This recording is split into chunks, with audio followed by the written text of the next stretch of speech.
Soka Vitre, le spécialiste de la menuiserie en aluminium, des volets roulants, des vitres et des rideaux métalliques, vous présente...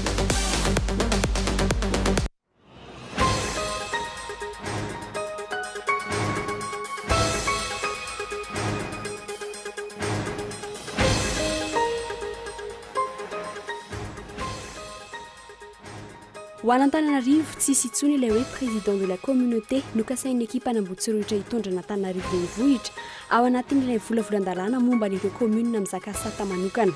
Izy kosa ny fifidian'ny indroa miantoana ifidianana karazana ben'ny tanàna roa eto an-drenivohitra. Ny ben'ny tanàna isaky ny boriboritany izay ho toto-saina mialohan'ny fifidianana ben'ny tanàna Antananarivo renivohitra. Ahitana taratra ny tsy fahaiza-miasa eo anivon'ny branch ny antenimieram-pirenena izany. Hoy ireo solombambaoaka sasany sendra ny mpanao gazetiny androany.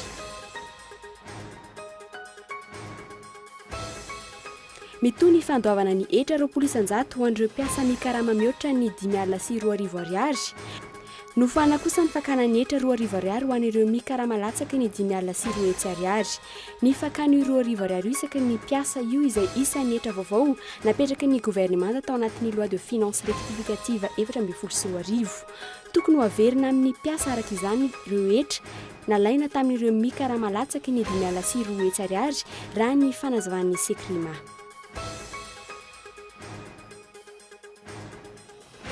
Filaharam-be no nisy omaly tany amin'ny hôpitaly Manarapenitra Tomasina tamin'ny fisafidian'ireo marary mila fandidiana avy eo amin'ny Merci Chips mahery ny 504 ireo olona tonga nilahatra tamin'izany ka 404 tamin'ireo ihany no voaray. Ny fitsaboana ny maso no nanomboana izany ka isan'izany ireo marary avy aty Antananarivo.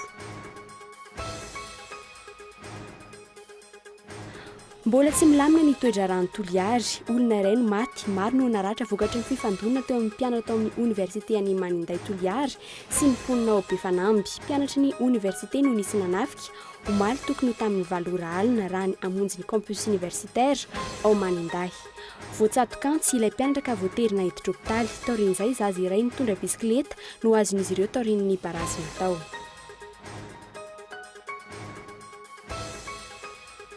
Any ivelany miditra amin'ny fifidianana fanavaozam-pitokisana ho an'ireo mbofidy fanao isaky ny fisasan'ny fotoam-piasan'ny filoham-pirenena iray ny mponina Amerikanina miisa 200 tapitrisa mahery androany. Fifidianana iantoka ny fanendrena ireo mpiambina vaovao ny antenimieram-pirenena sy ny antenimieran-doolona amarana ny politika ny filoha Obama tao anatin'ny rotona farany. Ny andindin'izay vetrany.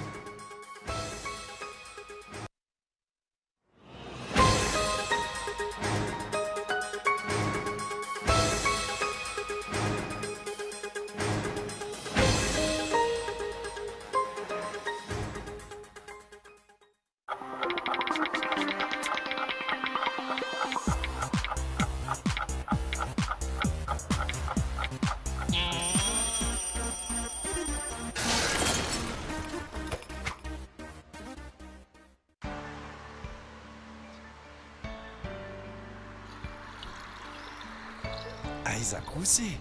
Nareo ve dia tsy manana 10 ariary andehanany amin'ny WC public? Ny fiparitahan'ny loto eny Kalamanjana dia miteraka aretina maro, mampiasa cabinet. 12 ans déjà. Université privée habilitée par l'État vous propose filière informatique de gestion, multimédia et communication, management des affaires, management du BTP. Diplôme Bac plus 2 à Bac plus 5. Offre spéciale. GSI TOS, droit 0 arrière, écolage 40 000 arrière. Inscription ouverte au GSI TOS 033 84 160 56. Au GSI Antananarivo 034 60 543 90. GSI Analakely 033 12 606 92. Ny 2 novembre ka hatramin'ny 1 amin'ny 3 décembre tombola lehibe miaraka amin'ny tranombarotra Baolay mety azahoana télévision 3D Chongong 42 pouces sy réfrigérateur iSense. Tsotra ny fandraisana anjara, mividy entana 100 000 ariary dia mahazo ticket tombola iray. Tsy ireo ihany fa mbola maro be ny loka ho zaraina. Tongava ianaro manatona ny tranombarotra Baolay amin'izao farany taona izao sao ianao no azo an'ilay télé goavam-be. Fisarihana ny 1 amin'ny 3 décembre. Baolay, ny tsara trano. Soka Vitre en Outapenac, menuiserie en aluminium, rideaux métalliques, volets roulants, vitres, TOL, retrouvez-nous au Salon de l'Habitat qui se déroulera au Parc des Expositions Forello Expo Tanzumbat du 6 au 9 novembre et bénéficiez d'une remise de 10% sur les menuiseries aluminium et volets roulants. Soca vitre en doute à peine 020 22 682 28 033 11 256 63. Soca vitre en doute à peine. Très sincèrement à votre service.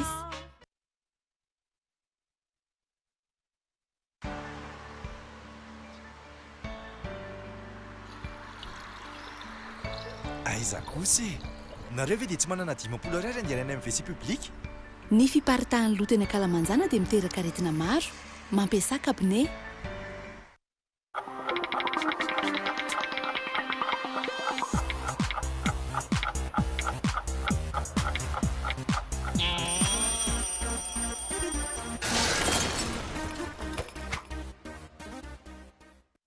Ankafaliandray tomboky lasy tomboky vavy ny tsy dinay ny tokantrano amin'izao takarivo izao miarabanao ary manasana indray ranaraka ny fampahalamba-vao eto amin'ny KOLO TV hatramin'ny farany.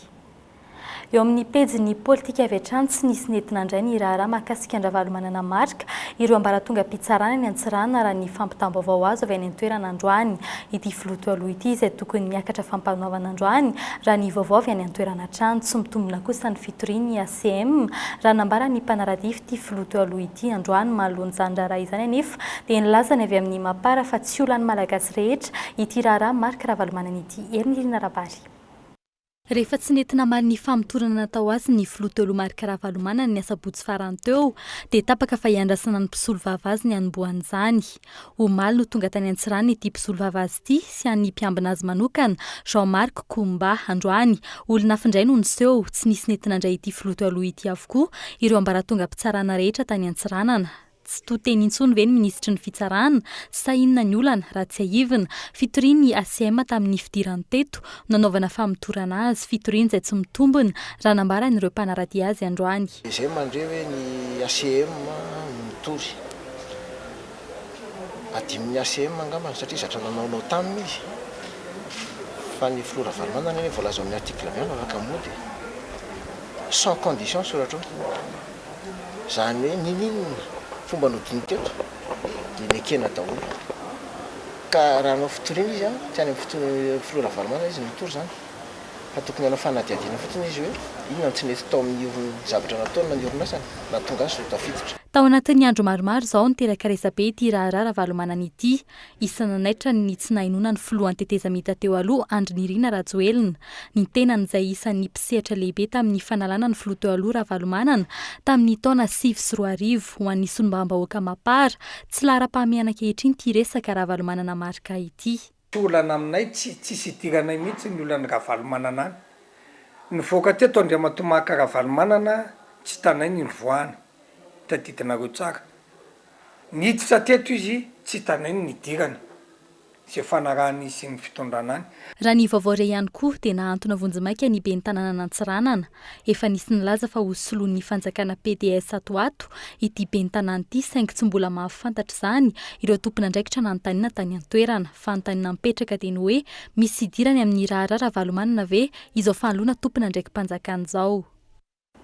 Mbola amin'izay pejy ny politika izay hatrany tonga teny mahazo arivo omaly ny volavolan-dalàna momba ny sata manokana amin'ny fehan'Antananarivo Nosy Be ary Sainte-Marie hatramin'ny valopolo-isanjato no nalaina tamin'ny tolo-dalàna avy amin'ny vondrona VPM malagasy miara-miainga raha ny hita ao amin'ny votoaty niaraka ny fanazavana ny sekretera jeneraly ny ministeran'ny aty tany. Tsy mbola fantatra kosa na ho tafiditra anatin'ny lahadinik'ity fivoriana raha-potoana faharoa ity izany na tsy. Maro ny endrika tsy fahaiza-miasan'ny brômahatry ny anteny miara-pirenena ankehitriny raha nambara ny filohan'ny vondrona parlementaire malagasy miara-miainga. Fanadina mbola hoentiny hery ny rabary hatrany. Ho an'Antananarivo tsisy intsony ilay hoe président de la communauté, izy kosa ny fifidianana indromy atao ny fifidianana karazana ben'ny tanàna roa eto an-drenivohitra. Ny ben'ny tanàna isaky ny boriboritany izay ho toto-saina mialoha ny fifidianana ben'ny tanàna Antananarivo renivohitra. Niteraka adi-hevitra be teny amin'ny anteny miara-pirenena eny fa hatreny amin'ny fiarahamonina ity volavolan-dalàna momba ny sata manokana hifehana Antananarivo ity nandritry ny fivoriana tsy ara-potoana farany teo. Ny renivohitra Madagasikara Antananarivo dia commune iray ary tantanana ben'ny tanàna iray izay fidiny vahoaka amin'ny fifidianana mivantana. Koa napetraka ireo mairie d'arrondissement na commune ny arrondissement enina ireo ao anatin'ny commune Antananarivo tokana ka ireo commune na arrondissement commune ny boriboritany enina ireo dia samy manana be ny tanàna ihany koa tsirairay avy izay fidiny vahoaka mivantana ihany koa eo anivon'ny boriboritany izay misy azy. Kajy politika ny izarana ny vatona Antananarivo mba ahafahana mifehy azy. Ireo ny tombatomba ny mpanara vaovao momba ity fomba nandarana ny fifidiana eto andrenivohitra ity. Nekena omaly teny Mahazoarivo ny volavolan-dalàna momba ny sata manokana ifehana Antananarivo, Sainte-Marie ary Nosy-Be. Tsy mbola voafaritra kosa hoe raha oviana no andalo eny amin'ny anteny mera-pirenena ity volavolan-dalàna ity. Raha ny hita teny amin'ny anteny mera-pirenena androany ihany koa dia mbola tafiditra tao anatin'ny lahadinika ireo tolo-dalàna momba ny vondrom-boakapatra Tsinjara-Pahefana. Ity tolo-dalàna ity izay efa nodiniana rehefa lany tamin'ny fivoriana tsy ara-potoana farany teo. Mariky ny tsy fahaiza-miasan'ny birao maharitra izany raha nambara ny filohan'ny vondrona parlemantera VPM malagasy miara-miainga ary pirofo fa tsy misy ny tena adi-hevitra atao momba izany. Ka ho anay ny zavatra ohatran'ireo dia azo sokajiana ho zavatra roa na voalohany indrindra ny tsy fahaiza-miasa ny ato amin'ny bureau permanent ato amin'ny anteny mera-pirenena satria zavatra efa nolaniana sy lany ahoana no mbola voakandray atao anatin'ny ordre du jour na io zavatra atao ihany koa mba hiteraka karazana hoe fanilihana sy filazana hoe ny MMM dia io fa manao korontana zavatra efa vita sy efa lany fa maninona no mbola ampidirina atao anatin'ny ordre du jour. Ka ho anay dia tsorona fa tsy mahalala ny fisian'io zahay ary tsy mahafantatra hoe lalàna efa lany no mbola ahoanandray no ampidirina anatin'ny ordre du jour. Isan'ny notsindrin'ity filohan'ny vondrona parlemantera malagasy miara-miainga ity ihany koa teto ny tokony antsony ireo mpikambana eo amin'ny gouvernemanta mialoha ny hirsoana amin'ny fandiniana lalàna mifeny teti-bola-panjakana taona 2024. Fotoana tokony anaovana tomba ny gouvernemanta io mialoha ny andaniana ny teti-bola ho ampiasainy. Izany hoe mialoha ny fandaniana ny loi de finance amin'ny 2015 dia tokony handalo hatao tombana ny ministra tsirairay mba ahafahany solom-bavam-bahoaka mijery tsara ny loi de finance izay holanina amin'ity fivoriana ara-potoana faharoa ity. Ka raha ohatra zavatra tsy mahita ny tokony atao ireo bureau permanent reo dia tokony ho yaho antsoina tsisy atakandro ny membre ny gouvernemanta rehetra hasiana tombana hoe hatraiza ny asa vita ny gouvernemanta. Izany tokony anefa eny amin'ny anteny mera-pirenena efa oem-bolana izao mbola tsy voafehy ihany ny fomba fiasa tsy mbola nisy na tolo-dalàna iray aza voadinika nandritra sy tapa-bolana nanomboa ny fivoriana ara-potoana faharoa ny anteny mera-pirenena izay. Fandaniana lahadinika indroa miataona no hitan'ny songadina teny ankoatra ireo asam-bombiera nandiniana ireo karazan-dalàna samihafa. Andrasana ny fahatongavan'izany eny amin'ny anteny mera-pirenena.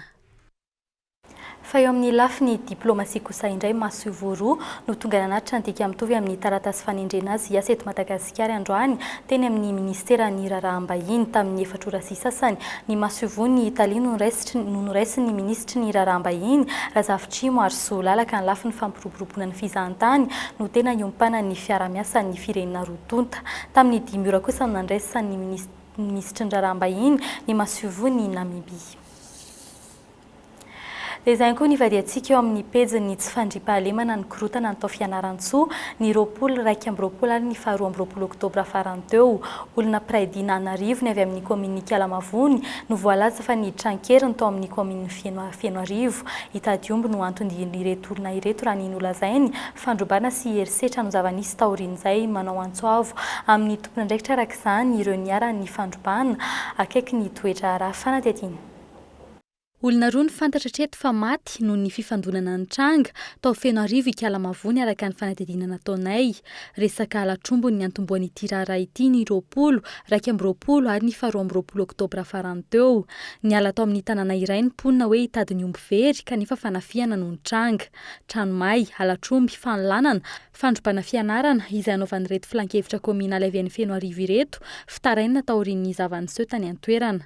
Norongo fitaovam-piadiana mahery vaika ireto olona ireto niditra ny tanàna ka tsy vitan'ireo mponina nanohitra azy. Araka ny voalaza tsy nahazo alalana ireo olona voalaza fa 4 niditra tao amin'ny komina io. Manao antsoava araka izany ireto olona ireto fa manahy ny taran'ny raharatra amin'ny ady an-trano raha tsy misy fandraisana andraikitra ataon'ny fanjakana. Na Fenoarivo dia tsotra. Tan-dalàna isika. Tsy misy ambony lalàna fa eo ambany lalàna ka dia apetraka ihany manao antsoavo amin'ny fitondram-panjakana mijoro izahay mba raisy tompony andraikitra malona izao herisetra izao izay miendrika hoe dina taratasy fitakonana fotsiny angamba kana ny ordonnance raha ny fahalalana azy raha izo zavanitranga zao ka dia mangataka ny secrétaire général gendarmerie tsy hijery fotsiny an'izao zavatra zao fa tena hanokatra ny akety lalina tsy mibaiko sanatria fahitahitam-bahoaka izany. Araka ny vaovao voaray avy any an-toerana efa milamina ny toetra rà any Ambatofianandrahana nidina an-tsehatra ny mpitandro ny filaminana name ireo andian'olona nanao fanafiana. 2 andro taorian'ny fanafiana ny tranga no nilamina ny vahoaka.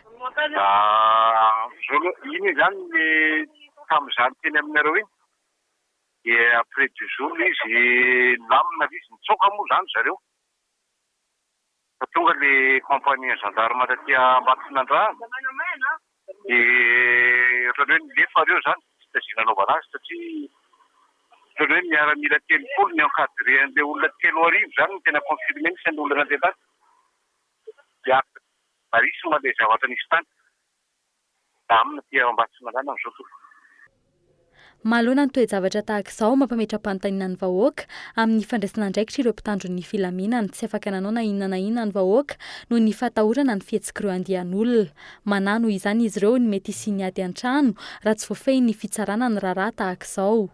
Aizan'ny fitondram-panjakana malagasy mampametra-panontaniana ny hoe misy marina ve ireo dahalo 4 arivo mahery no lazaina fa namerina fitaovam-piadiana tany Antsimo ka hoe nahitana fahombiazana ny mpitandro ny filaminana raha toka izao ny zava-mitranga ao amin'ny faritany ny Fianaratsoa. Ny mpanao gazety tsy miankina tahaka ny eto amin'ny KOLO TV izay ialan'ny mpitandro ny filaminana trany rehefa misy ny iraka atao any amin'ireny toerana ireny mba ahafahana mitondra sy mitrandraka ny zava-misy marina. Fa mbola korotana ihany koa no nitranga atao amin'ny oniversiten'ny Mandatoliara Omalyarivo. Iray ny maty maro no naratra vokatry ny fifandomana teo amin'ny mpianatra ao amin'ny oniversiten'ny Mandatoliara sy ny mponina ao Befanamby. Mpianatra oniversite ao Toliara voalohany no nisy nanafika ao Omaly tokony ho tamin'ny 7 alina raha monjy ny campus universitaire ao Mandahy. Voatsatokantsy ilay mpianatra ka voatery nahiditra hôpitaly taorian'izay. Nanao barazy io nisakanana ny mpandalo ny mpianatra zaza iray nitondra bisikileta no azon'izy ireo nandritra izany. Nisy nahita nefa izany ka ity farany no niantson'ny mponina raikitra araka izany fifandonana teo amin'ny fokon'olona sy ny mpianatra maro naratra. Iray no maty vokatry izany. Fanampanazavana. Eto amin'ny fotoana io mihitsy zegny tampoka be zany fidena fokon'olona avy tamin'ny fokotany Befanamby iny tamin'ny eto mandeha taty. Tampoka be dia tsy nahomana ilay mpianatra zany. Tonga dia avy ireny mitondra meso basy tonga dia mikifikify ilay vitra trano tsy misy zavatra vita zegny mpianatra. Rehefa tafara zegny rehefa avy force namaly mpianatra mbola misy tratra koa zegny ilay fokon'olo zay misy natonga izy misy nata araiky tratran'ny mpianatra. Voatery nidina an-tsehatra araka izany ny mpitandro ny filaminana nandamina ny fifandonana efa narefepetra ihany koa ny lehibe ny faritra ny an-toerana anaovana raharaham-pihavanana eo amin'ny mpianatra sy ireo mponina ao Befanamby ireo. Na izany azy mbola tsy milamina ny toetra rà ny an-toerana maro amin'ireo mpianatra no nifindrany amin'ny tanan-dehibe. Dia izay koa nivadiantsika eo amin'ny pejy toe-karena amin'ny toy ny fandoavana ny hetra 20 isan-jato ho an'ireo mpiasa mikarama mihoatra ny 5 alina sy 2 hetsy ariary. Nofoanana kosa ny fakana ny hetra 2 arivo ariary ho an'ireo mikarama latsaka izany. Ny fakany 2 arivo ariary isaky ny mpiasa io izay isan'ny hetra vaovao napetraky ny governemanta tao anatin'ny lalana mifehy teti-bola-panjakana sy mpantsina ho an'ny taona 4.4 tokony averina amin'ny mpiasa araka izany izay hetra efa nalaina tamin'ireo mikarama latsaky ny 5 alina sy 2 hetsy ariary raha ny fanazavana no entin'ny sekrima arao ny fanatediny. Manodidina ny 9 alina nisan'ny mpiasa-panjakana eto Madagasikara raha ny atotanisa farany. Maherin'ny iray hetsy kosa ireo mpiasa tsy miankina. Raha ataony kajikajy noho izany dia mitentina ho 700 tapitrisa ny vola miditra ho an'ny fanjakana raha nampiarina ny fakana hetra vaovao amin'ny karaman'ny mpiasa isam-bolana raha nalaina ilay 2 arivo ariary. Kely izany ary tsy anovana inona na inona amin'ny kitapom-bola-panjakana akory. Fanapahakevitra mety nataon'ny fanjakana raha ny fanazavana nomen'ny mpahay-toe-karena iray. Mitsinjo ny orinasa izany fanapahakevitra izany ny fanazavana trany. Raha amin'ny lalàna ny vola-panjakana aloha izay volana nalain'ny fanjakana nefa ohatra hoe niverina izy zany amin'ilay décision dia tsy maintsy averin'ny fanjakana ilay isika, tsy maintsy averina iny amin'ny fomba maro samihafa. mety averina izy hoe mety any amin'ny hetra raha ohatra tsy averiny hoe averiny aminao zany le 2 arivo dia mety any amin'ny karamanao no ampiny 2 arivo na ohatran'izay na mety ny orinasa iesanao no tsy angalany an'le apahana hetra efa nalaina misy fomba be dia be zany anaovany azy. Tokony miverina avokoa noho izany ny vola izay nalaina tamin'ny mpiasa rehetra, tsy mifidy izany na mpiasa-panjakana na tsy miankina. Intsakila ny fanapakevitra mety amin'ny mpiasa ankehitriny izany fanapakevitra izany raha ny fanazavan'ny sekrima. Ny fiombonan'ny telotonta no manapakevitra nefa mahakasika ny tontolon'ny asa araka ny convention 144. Midika izany fa miverina amin'ny laoniny ny karaman'ny mpiasa. Ny nazavaina taminay moa zany dia hoe ny latsaky ny 5,4 no nakana lay 2 arivo. Zany hoe igny tsisy pourcentage fa tonga dia 2 arivo. Ho an'ilay mihoatra ny 5,4 no nakana ny 20%. Dia rehefa avy eo amin'izay iny atambatra amin'ilay 2 arivo izay efa nalaina amin'ilay ambanin'ny 5,4. Ka hatreto zany mijanona ilay système faharoa fa miverina amin'ilay hoe ilay voalohany tsy mandoa, zany hoe nilatsaky ny 5,4 tsy mandoa hetra ary adidin'ny mpampiasa izay nanapaka ny karaman'ny mpiasa momba an'izay no miezaka manatona ny direction générale de l'impôt maka ny pitsopitsony momba an'izay ahafahany mamerina ilay volan'ilay mpiasa agny amin'ny mpiasa. Na inona aloha ambara na ahoana, misy tsy fahamatorana hita taratra amin'ny fandraisana fanapakevitra ataon'ny fanjakana tahaka izao. Mandroso mihemitra, izay no azo amaritana izany fihetsika izany. Indrindra fa ny fakana hetra izay ankinan'ny raharam-panjakana ka tokony ahitana taratra ny fahaiza-mitantana ny volam-pahoaka. Ankoatra ity resaka irsa 2 arivo ariary isaky ny mpiasa rehetra najanona ity, mbola fanontaniana mipetraka ihany koa no hoe ho sahampiakatra sa tsy ny hetra sy aba alaina amin'ireo orinasa goavana sy matanjaka mitrandraka renakibon'ny tany eto ny fanjakana ankehitriny. Isan'ny fampanantenan'ny filoham-pirenena nandritra ny fampelezan-kevitra ihany koa ny tsonjovana ny tombontsoan'ny malagasy amin'ireny fitrandrahana ny renakibon'ny tany ireny. Famboly amin'izay pejy ny toe-karen'izay hatrany anokatra ny antsoina hoe filan-kevitry ny fananana na ny conseil de la concurrence ny ministeran'ny varotra naramaso ny fiakaran'ny vidin'entana. Ahina hitombatra amin'ny 5% izany vidin'entana izany hatramin'ny faran'ity taona ity. Andrasana tao anatin'ny 2 volana ny fahatongavan'ireo sambo mitondra ireo entana ilaina amin'ny andavanandro na ny PPN na faran'ireo mpandrarary amin'ny vidiny tamin'ny fotoana na ambony dia ambony $, sy ny euro no tsy maintsy varotana izany fanatetiny. Manodidina ny enisan-jato ny fiakaran'ny vidim-piainana amin'ny ankapobeny. Eo amin'ny 100 ariary eo ny fiakaran'ny vidin'entana amin'izany. Atoato vinavinay no tafakatra ny amin'ny 520 hatramin'ny 50 isan-jato izany fiakaran'izany. Ny entana farana avy any ivelany no iarahan'ny fiakarana raha ny eto amintsika paty, menaka, savony, siramamy, labozia ahitana fiakarany avokoa. Raha ny fantatry ny fidinan'ny 100 ariary no anton'izany fiakarana izany. Eo ihany koa ny tsy fampiarana ny fahamarinam-bidy ataon'ny mpamongady mpanafatra ny entana avy any ivelany. Zao miakatakatra kely e. Fa any amin'ny fety any izy mbola tsy fantatra ndray izay ho ataony any amin'ny foibe hoe hiakatra izy sa hoe 5% zao fiakaran'ny entana eto aminay. Miakina amin'ny 100 zao fiakaran'ny entana eto aminay. Le entana farana avy any ivelany zao no tena hitako hoe miakatra be eto aminay. Ohatra hoe tompaty tony. Reny zao fitarivo Israel dia lasa valarivo Israel. Dia avy any ivelany hany no tena miakatra. Manoloan'izany efa misy ny fanaraha-maso ataon'ny ministeran'ny varotra amin'ireo vidin'entana. Araka ny fantatry mandrindra sy manamora ny fampiarana lalana ny tolotra sy ny tinady no andraikitry ny fanjakana. Amin'izao fidirana amin'ny vanim-potoana maitso ahatra izao, miakatra amin'ny ankapobeny ny vidin'entana. Amafisina araka izany ny fanaraha-maso atao amin'ny vidin'entana ifanaraka amin'ny tokony ho izy.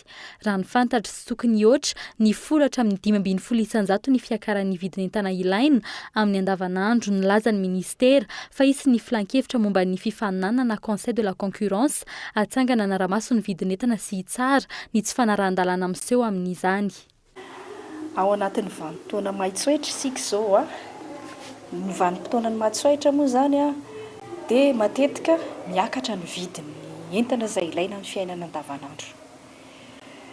Tsara marina aloha zany fa amin'izao Fanalalahana toe-karena zao zany a ny hoe famerana vidy entana ataon'ny fanjakana. Ny fanjakana zany efa tsy mametra tsony ny vidiny entana. Mitohatra ny fanaraha-maso ireo fivarotana tsy manara-dalàna na ny kalitao na ny vidiny ilaina ny fahamailona avokoa. Itobaka toato ireo entana farana avy any ivelany tokony mailo hatrany tsirairay amin'ny entana jifaina amin'ny andavanandro. Tranga iray mahakasika ny isa-tokantrano indrindra ho an'ireo tsy afa-misaraka amin'ny kafe miparitaka eny anivon'ny-tsena ny vovo-kafe sandoka ankehitriny. Misy amin'izy ireny no tsy kafe akory fa vovoka katsaka sy voanjobory no nafangaro. Vokatra izany mora kokoa noho ny kafe voany ny kafe vovony matetika. Etsakilany ahitana fiakarana hatramin'ny 700 ariary ny voan'ny kafe eny amin'ireo mpamongady fiakarana izay tsy fantatra marina hoe inona ny antony raha ny fanazavana azo. Arao ny fanadina no entin'ny Michel Ranarjona. Tsy mitsaha miakatra amin'ny vidiny entana eny an-tsena raha ny atody sy ny lafarinina ary ny entana ilaina amin'ny andavanandro toy ny menaka sy ny vary no andrasina hiakatra noho ny fetin'ny farantaona. Isana ahitana fiakarana amin'ny vidiny kilaon'ny voan-kafe. Raha toa ka 404 ariary ny kilaon'ny kafe voany ny teny amin'ireo mpamongady ny farany herinandro teo. Nanomboka ny alatsinainy ahitana fiakarana 300 ariary izany ka lasa 105 ariary. Tsy fantatra hoy ireo mpamongady ny anton'izay fiakaran'izay fa niakatra ny nangalana azy dia tsy maintsy nampiakatra izy ireo. Tena lafo ny vidin'ny kafe amin'izao. Tsisy livraison ngamba. Tamin'ny herinandro zao 700 sevra dia zao izy 300 sy 10. Niakatra ny vidin'ny voan-kafe. Ireo mpivarotra kafe sy mofo no isan'ny voakasika izay fiakaran'ny vidin'ny kafe izay voalohany. Ho an'ity mpivarotra kafe sy mofo iray ity, ny hena sy 100 ny kafe vidiny sy ampiasaina ao anatin'ny iray andro. Ny hena ihany koa vola miditra fa ny dite no ampitomboiny. Ny tombarotra zany tsy misy fa ny masokarena misondrotra foana ny klimanté. Raha taloha say zao nalany eo amin'ny 5 kilao dia zao lasa mihana ny ray sasany ihany amin'izao. Matsatsatsy le kafe zany amin'izao fa tsy ohatran'ny taloha itsy. Sy 100 kafe amidy eto Antananarivo no avy any Ambanja sy Manakara. Raha toa ka 105 ariary ny kilaon'ny voan'ny manta, 4 ariary kosa ny kilao an'izany rehefa voaendy. 100 ariary isaky ny kilao ny mitoto ary 100 ariary isaky ny kilao ny manendy azy ireny. Maro amin'ireo vovo-kafe efa voatoto amidy eny an-tsena nefa ny kafe 100 intsony fa misy fangarony samihafa toy ny katsaka sy voanjobory, eo ihany koa ny karazam-boninkazo samihafa. Tetỳ amin'ity toerana ity, ny tsotra mpivarotra iray fa tena kafe no amidy saingy efa misy fangarony. Le izy zany piraty zany ty tena marina fa tsy tena izy. Le fangaro zany io. Tsy dia tena kafe zany fa fangaro ary zany. Fangaro katsaka zany no fangaro. Endasana dia fangaro ary eo izy zany. Izay mamora azy. Raha mitaha amin'ireo kafe tena izy, mora ny kafe miampy vovo-katsaka. 500 ariary ny 3 kapoaka amin'izany. Ny mampametra-panontaniana, aiza ho aiza ny fanaraha-maso an'ireo sakafo amidy eny amoron-dalana ireny. Ireo mpivarotra kafe sandoka izay manomboka miroborobo eny an-tsena eny ankehitriny nefa be mpividy ihany koa satria sady mora amin'ny be dia be.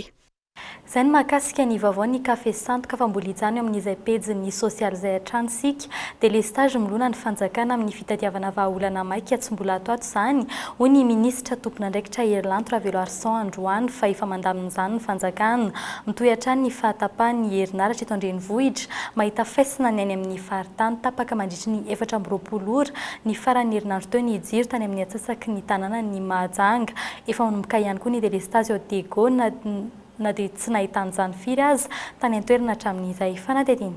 Tsy afaka miaina toy isan'andro intsony ny mponina Toliary, Dego, Tomasina, Mahajanga, Fianaratsoa ary Antananarivo hiaran'ny delestage avokoa. Ny eto an-drenivohitra no maivana indrindra maharitra hatramin'ny 3 hatramin'ny 420 ora kosa izany ho an'ny any amin'ny faritany. Mitotongana ny zava-misy ankehitriny, tokantrano iray no tsy dianay teto an-drenivohitra ity Antsaindravoahangy ity. Tsy misy fampilazana avy amin'ny tompon'andraikitra ny Jirama manomboka amin'ny 5 ora hariva ny fatapahana isan'andro ary tsy miverina izany raha tsy amin'ny 1 ora alina. Miaritra amin'ny labozia ireo mianatra mandritry ny alina vokatr'izany.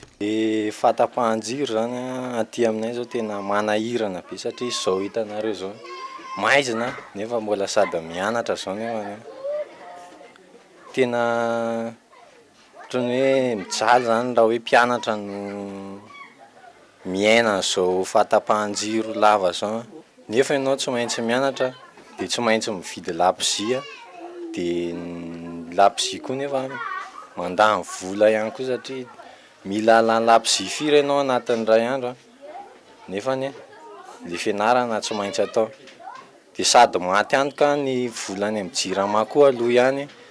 Ho an'ireo ray aman-dreny kosa dia tsy afaka manara-baovao intsony ny hariva amin'ny fotoana tena ilana ny jiro mihitsy ny tapaka. Nanambara ihany koa ity renim-pianakaviana ity fa simba avokoa ny fitaovan'izy ireo izay mandeha amin'ny herinaratra vokatry ny fiverenan'ny herinaratra tampoka aorian'ny fahatapahana. Zay zany amin'ny etoandro tsy eto foana dia ny jiro ety aminay nefa tapaka foana dia zay amin'ny hariva vao mbo tonga aty an-trano dia le zaza efa zatra any anay KOLO TV foana mbo tele fijerinay dia nefa le zaza tsy mahita an'izay fa tapaka le jiro dia mijanona fotsiny mampalahelo. Ohatr'izay zany ny zavatra ety aminay ety. Faktiran'ny jiramanay zao tany alohaloha tany zao ny faktiran'ny jiramanay tany mbola tsy tapatapaka ny jiro 400 000, 600 000 nefa zao efa mahatratra any amin'ny 800 000 700 000 any ny faktiran'ny jiramanay nefa ny jironay tsy mandeha ara-dalàna. Na ny manangom-baovao momba ny delestage aza manahirana ho an'ny fanjakana malagasy ireo vahaolana efa natomboky ny ministeran'ny angovo teo aloha ihany no tohizan'ny ministra misahana izany vonjimaika ankehitriny. Tsy misy ny fahagagana na ny solution miracle amin'ity olana ny delestage ity. Hitantsika fa misy olana be voaresaka tamin'ireo solikoa na tonga ny solika ohatra tsy maintsy ny lokona nasiana loko zany mba hialana amin'ny ahiahy hoe misy manotikodina ka ny fanotikodina zay no mahatonga azy tsy ampy. Misy ihany koa ny fanaramaso hoe voaloha ve ny approvisionnement rehetrarehetra efa misy plan d'approvisionnement natao dia amin'ny lafiny ny solika zany dia tsy mipetraka ntsony ny olana amin'izao tsika amin'ny teny zao fa mbola enjena atsoatsara enjena fomba maika dia ireo pitsopitsony amin'ny mety machine mety ampany araka voalazako teo. Aizara ny fanady adina momba ny fanodikodina natao amin'ny jirama izay eken'ny generaly Erlanto Ravelarson ireo ny fisiny.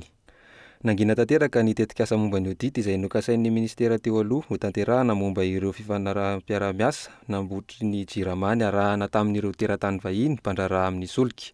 Aizany mangarahara mahakasika ireo tompon'andraikitra rehetra nampitotongana ity orinasa-panjakana ity. Izany tompon'andraikitra nampibaby ny trosa ny jirama sy nitsetsitra ny volam-panjakana natotona anarenana izany orinasa izany nandritra ny 10 taonany maro. Araka ny vaovaonao amarinay dia miorooro ary tsy sahy manao na inona na inona ny akamaroan'ireo tale tompon'andraikitra isan-tsokajiny ao amin'ny jirama noho ny tahotra ny mety hosoloana ankehitriny.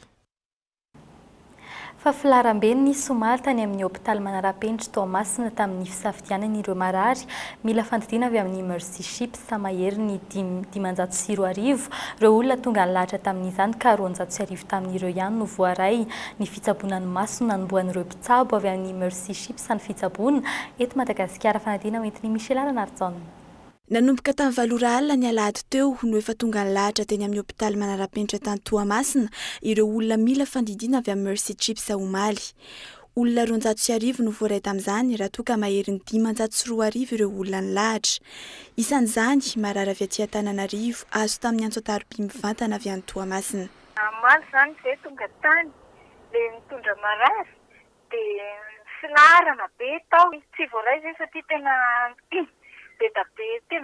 be ny olona dia nanomboka tamin'ny 7 alina kay dia efa nanomboka ny andro teo ny olona dia natory teo amin'ny sisina tamboho tao amin'ny hôpitaly Manarapenitra manko no nataony le fizahana dia nanomboka dia natory teo zany ny andro laharana amin'iny milahatra iny manko dia efa misy dokotera miandry eo ambavady dia eo izy manao ny sivana veran'ilay olona dia misy eo tsy voaray, misy eo tonga dia asaina miverina hoe tsy ataony dia misy tonga dia ameny tikenao dia tafiditra ao anatiny ao amin'ny hôpitaly amin'izay.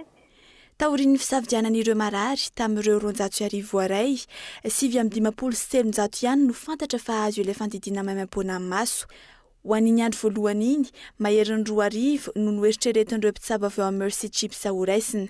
Mihoatra lavitra izany anefa. Anahoana ny tohiny raha tsy ahivina maharitra 5 taona fifanaraha Madagasikara Mercy Ships raha toa ka ny 9 volana voalohany no nanomboka ny 17 Oktobra lasa teo hatramin'ny 15 Jona. Ho an'Antananarivo manokana ny volana desambra ho avy izao no tonga eto ireo mpitsabo vao amin'ilay sambo hôpital Mercy Chips ka ny amin'ny hôpital Ravoahangy no hanaovana fisafidianana ireo marary. Ho an'ireo izay tsy mahandry izany kosa nefa afaka mandefa ny anarany, ny taonany, ny laharany findainy, ny olana ara-pahasalamana mahazo azy ary indrindra fa ny sary amin'ny emailaka ity selection.patients.mg@mercychips.org.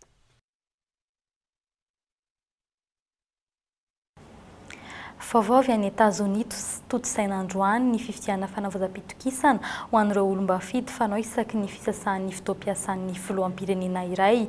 Ny zava-misy mirona kokoa ny amin'ny fandresen'ny antoko politika republikana ny kajikajy rehetra ankehitriny. Raha izay no miseho sarotra ny fantanterana ny politika efa nofaritany filoha Barack Obama amin'ny roa taona farany itondrany ny Etazonia raha maro anisan'ny republikana amin'ireo anteny mera roa ireo fanadihadiana eo amin'ny sarin'ny France 24. Nisafidy ireo faritany mizaka tena izay miaraka amin'ny demokraty ny filoham-pirenena Barack Obama nandritra ny fampelezan-kevitra. Ny fifidianana atao androany no hamaritra ny roa taona farany itondrany any Etazonia. Raha ny sondage natao, ny 4.7% Amerikanina ihany no matoky ny politika entiny izay nahitana fiainana be tao anatin'ny taona iray farany. Misy amin'ireo kandida demokraty no misitaka amin'ny Maison Blanche. Fanao isaky ny roa taona manasaraka ny fotoam-piasan'ny ny filoham-pirenena any Etazonia ny fifidianana izay atao androany. Karazana fitsapakevim-bahoaka ananterana na itsipahana fitokisana amin'ireo mpikambana mandrafitra ny anteny mera Amerikanina roa no atao. Iova amin'ity fifidianana ity ny ray apatelo ny mpikambana ao amin'ny anteny meran-doholony ary mpikambana ao amin'ny kongresy iray manontolo. Ny zava-misy raha resin'ny republikanina amin'ny fifidianana io ny demokraty, maro anisy izy ireo na any amin'ny Sénat na any amin'ny kongresy. Vokany ananisaritra ny fanohizana ny fanatanterahana ny politika efa nofaritany Barack Obama amin'ny roa taona farany itondrany any Etazonia. Noho ny fisian'ny antoko tsy miankina nefa mety tsy ho tratra ny vokatra 500 ka tsy maintsy hiditra indray amin'ny fihodinana faharoa ny fifidianana izay ho totosaina amin'ny volana janoary ho avy izao. Nisongadina tamin'ity androany ity eo amin'ny vaovao politika hatramin'ny 900 ny volavolan-dalàna momba ny sata manokana amin'ny fiainan-Antananarivo nosy Bear Sainte-Marie nalaina tamin'ny tolo-dalàna avy amin'ny vondrona VPM malagasy miara-miainga. Raha marika Ravalomanina tsy nisy nentina indray ny raha mahakasika azy ireo ambaratonga mpitsarana any Antsiranana raha ny fampitam-baovao azo avy any an-toerana androany eo amin'ny lafiny toe-karena kosa ay nitombo hatramin'ny 500 ny vidin'entana hatramin'ny faran'ity taona ity nofoanana kosa ny fakana ny hetra 2,000 ariary ho an'ireo mikarama latsaky ny 5 alina sy 2 ariary ao anatin'ny volavolan-dalàna ifeny tetim-bolam-panjakana ho an'ny taona 2024 ary farany eo amin'ny lafiny fahasalamana 200 tamin'ireo 500 tonga ny lahatra no voaray ho azo fitsaboana ao amin'ny sambo Mercy Chips dia izay ihany koa no entina manakatona ny fampalam-baovao amin'ny teny malagasy tamin'ny tianio ity sorana ianao naraka izany hatramin'ny farany mamy fotoananao indray raha ampitsy tahaka izao veloma tokoa.